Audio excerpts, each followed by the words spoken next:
I think, obviously I want to get words out there.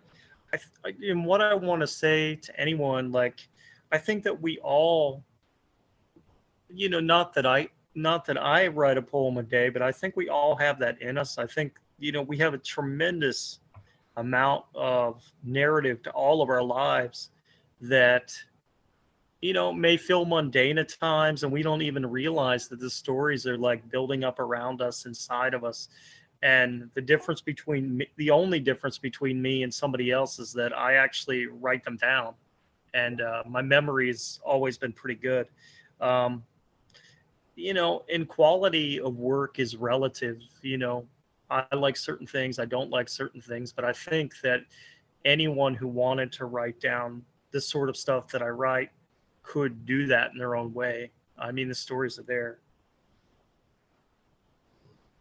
Yeah, definitely so. Fran, what do you think? Yeah, I mean, what comes across to me with all your work is that it's generous in every sense. It's generous in that there's so much of it, but there's also like this huge kind of like big-heartedness to it.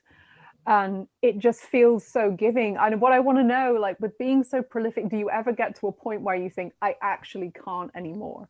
Particularly like the state of the world and the state of the states in particular, like right now. I wonder how anybody finds the strength to continue and to be so prolific, because it's all just such a fucking mess.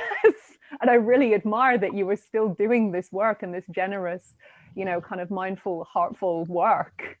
It's impressive as balls to me. It really is. It's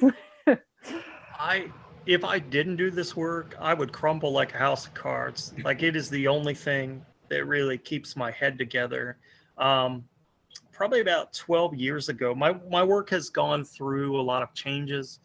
And probably about 12 years ago, a friend of mine had been reading what I was writing then and said that he loved it, except that he didn't come away knowing enough about me. And at that time, I think that was true. And it just sort of unlocked something. And I started writing different poems that were more personal. Even with the portrait style pieces I write, I think that they're personal in a way. I